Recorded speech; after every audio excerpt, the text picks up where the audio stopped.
So, there was this old man in a village, and he was known for his wisdom. He had a beautiful horse that everybody admired. And one fine day, the horse ran away. Pretty bad, eh? And the villagers came over and said, "Holy shit, what a terrible misfortune. Bad luck to you, mate."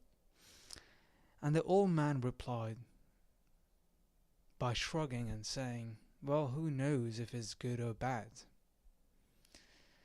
And a few days later, the horse returned and brought back a whole group of wild horses with it. So this time it was not just one horse coming back, but multiple horses, and the villagers were amazed. And they said, "Dude, you are so lucky. You're so fortunate. Not only you have your horse that came back, but it brought back plenty more horses." To which the old man said, yet once again, shrugging his shoulders, "Who knows if this is good or bad?" And soon after, the old man's son tried to tame one of the horses, but somehow Skid fell and broke his leg. And the villagers came again, right? The society never stops chattering. The villagers came again and said, "How unfortunate. Bad luck to you. Bad luck to your son." And once more, the old man replied by shrugging his shoulders, "Who knows what's good or what's bad?" And a little while later, the army came through the village, trying to seek young men for the war, trying to draft them into the war, right? But they left the old man's son alone because of his broken leg. And the villagers were astonished and said, "Dude, you're so lucky that your son wasn't drafted for the war because he broke his leg, because my son had to. You are so lucky," right? And the old man said the same thing again, and this time calmer than before. "Who knows what's good or what's bad?" Interesting story, right? This is a very famous Zen story. This is not by me. I've seen a lot of YouTubers use this too, so I thought of bringing this up. Now, the question is, what can you learn from this? You can try to see or understand that you don't really know what is good or what is bad. You can't be definite. And if you come to a strong conclusion that if something is really bad in your life, it just paves way for unwanted things that do not serve you any good. To the outside world, just like the people in the story that I just narrated to you, they'll keep reacting to your choices and behaviors. That rant or chatter from them will never stop. But suppose that you are calm within your being and you remain clear-headed. In that very case, you'll start to see how freeing that reality is once you silence the judgments and the anxieties of your own mind. Because you have never had the control of the outcomes or people's reactions in the first place, and you never will. Their chatter will keep going on, but that is not of any concern to you. What is your concern is for you to become a positive thinker, and this is the start of being a positive thinker, which is the topic of this video. Now, you may not figure out everything in a given moment instantaneously, and that's okay. But you can definitely take a pause when things are going bad and try to see if this is something that you can learn and grow from. That's all. That's all. Bear with me here. It is pretty easy for me to say this, as you might be going through something difficult in your life, and you might be wondering, this kid is just talking some easy peasy stuff. He'll never know what it is like to be in my situation. But hear me loud and clear, my friend. There is no other way. There is no other way. But for you to actually move forward with this situation by extrapolating the lessons in the given moment and continue to move forwards. Because that's what this game of life is all about. This is a game, and your character should level up. You see, when you think in terms of negatives, sadness, self-pity, and sympathy seeking, this naysaying, you might think that it gives you meaning, and it does give you some form of meaning for your identity to be comfortable with. But it's a false form of hope and identity. You might feel that it is a phase of your journey that you should go through. Right? Just like in the movies. And quite honestly, yes, that is true. It is definitely a phase. We all need to grieve at some point, but most of us get stuck in that very rut and ignore the actual self-improvement that we actually need. We completely ignore that. And there's one thing to have a mind that is filled with limitations, and there's another thing to have a mind that is filled with positivity and freshness. Right? This sort of a freshness, this feeling, and trust me, if you want to shift from a negative to a positive one, you have to master the art of becoming the observer, which is being neutral. Which is being neutral in this moment of awareness, right? The old man in the story that we just heard didn't celebrate wildly, nor did he complain with anger or grief given the circumstance in the story.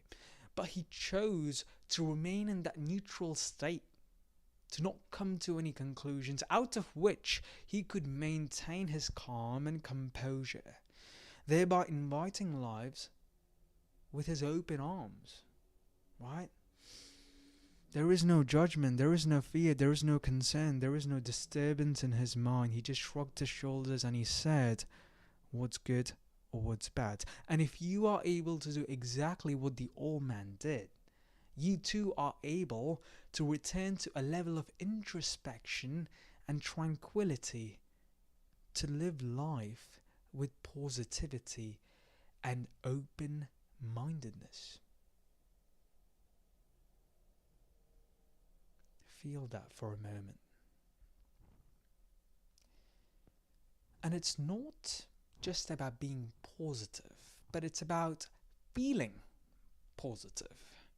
It's not a state of mind. It's not just a state of mind. It is partially a state of mind, but it's also about feeling it. Being radiant. It should radiate in your being. And for that, you need to come to terms with your negative aspects and neutralize them by being in the observer state, because you're not just replacing negative with positive, because that can potentially take you to toxic positivity. You need to slowly observe it, recognize that it's negative, and slowly shift. It's a gradual change. And the reason why this is hard to you, or this is hard to do, is because you have been conditioned to react to things negatively all your life. Remember, all the self-help talk, most of my videos, it's basically the same thing, but we're trying to take different parts to hit one point away so that your mind understands, right? All your life you have been judged. You've been abused, threatened, and confined to set of value systems which you thought was the ultimate reality, and that stunted your growth of curiosity, exploration, questioning, and generation of positivity naturally within you. Why? Because you've been told and you've been instructed everything. You've been told how to react. You've been conditioned to sympathy seek and be stuck in that negativity. And I want you to actually be a little crazy here and ask yourself, Whatever I am going through right now in this moment, no matter how bad it is there anything positive that I can take away from this moment, or this situation, or this instance, or this crisis? See, I want you to be so radical here that even if it was a death of your loved one, I want you to ask yourself, how can I live a better life and honor them? How can I make them proud? How can I be better as a human being? Again, how can I make them proud instead of going down the spiral that, oh, I can't live this life anymore. I am hopeless. No one is there to save me. I was so dependent upon this loved one. No, you can't get into that trap. The power of the human mind is that it conditions itself to whatever you feed it. And if you are able to feed it in terms of growth, healing, and maturity, then positivity in your life is inevitable. Again, this is not about ignoring grievance, ignoring sadness. It's about feeling it, grieving, understanding that you're feeling sad, accepting it, and then learning from it. Because you don't want to be stuck in that rut again. And Ryan Holiday says this: the obstacle becomes the way. When I came to the States in 2019, I was lonely and depressed because of the culture shock and difficulty that I was facing of not being able to make friends or even be relatable with other people. And it was a rough time for me. But that experience forced me to look within myself for the next 3 years of my life and seek for answers. And that's just a small glimpse of what went down in my life. But if I had given up on life back then, if I would have said that this life is miserable, I'm lonely, I'm depressed, this is it, then this YouTube channel, this Instagram, this wouldn't exist right now, of what I'm trying to create, of what vision that I have for the world, because I had to go through those moments and I would have never realized my life's purpose again. So the obstacle becomes the way. The setbacks, the failures, teachers, we learn from them, but we don't cling to them. So by this point, I don't want you to think only about growth and positivity, but I also want you to think in terms of strength and endurance. This existence is a mental gymnasium for you to build a strong mind, right? That's it. This is the test that the higher power, God, consciousness, whatever you call it, your human potential, it wants you to go through this difficulty in order for you to become the person that you've never thought that you would become. This is life. There is no other way to go by this. We can cry. We can feel sorry for ourselves, but we have to go through this. And after all, how can you expect yourself to be cheerful and positive if you haven't built a strong mind that can endure and bear enough pain? It's not just about being positive, it's about being able to endure the discomfort. And see, not many people are able to do this because it is tough. The test is tough. It will exhaust you. It will drain you. It will make you feel miserable. But if you are able to get through that, it is then that you can truly understand the significance of having a strong mind, the beauty of neutrality, and the effortless acts of positivity. So you need to go through the storms and thunders in order for you to appreciate the rainbows and the sunshines of your life. Again, this is a game that you must play hard. At first, right, in the beginning, everything is hard. But eventually, it becomes easier. Eventually, you'll find the joy in it. So let's do this. Every time that you encounter a negative thought or a scenario in your life, even if it is as small as interacting with a stranger for 30 seconds and something bad happens, try to come up with something positive about that exact situation. Maybe the stranger was not having a good day and you tried to be nice and they were rude. Have some empathy. If it's in your relationship, see the patterns of negative thinking and try to see what you can grow from that relationship and what you can work on. And yes, this won't happen effortlessly all of a sudden, just like that. You will be surprised on how many times you think of these negative cycles and negative patterns. It's not just about replacing the negativity with positivity. It's not just about neutrality, but it's also about recognizing the negative cycles. But that's literally what we call training your subconscious mind.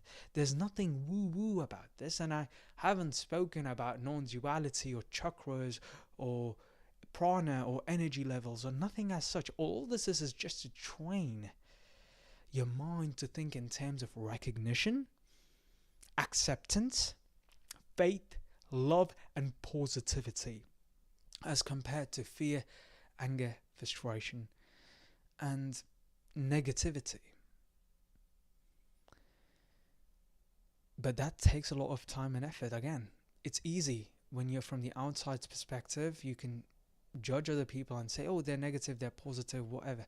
But it's hard to practice, and this practice will never be perfect, especially when you're doing it on yourself. But at least you'll slowly find yourself cultivating a beautiful mind and a strong heart, which might potentially change your life forever. Again, it takes time. It takes time, and keep practicing it. Keep practicing it. Have compassion. Have this sense of purpose, clarity. Feel what I'm trying to say. And just meditate upon this. Contemplate upon this from time to time. Alright. I guess that was it for this video. I feel like I was a bit intense in this video, but I hope you have learned and you have resonated with a lot of things that I've said in this particular video. So please feel free to share, leave a like, drop a comment, and let me know if there are any other topics that you'd like me to share and discuss. My previous video had a meditation on non-duality. Keep in mind that with my channel, I'm trying to first go through some basic self-help stuff and slowly enter the waters of spirituality and religion. Because everything, my friend, is interconnected. So we're taking it one step at a time here. But if there was anything that you truly feel that you're struggling with, or you feel that would be beneficial if I can talk about it, anything related to philosophy, self-help, or spirituality, just drop a comment. I also have my Instagram linked in my description too, so feel free to reach out to me if you have any questions or concerns, or if you need a friend to talk to. Yeah. Alright, this was it. This was Jay. I'll sign out here. Have a beautiful day, and I'll see you in the next one. Peace.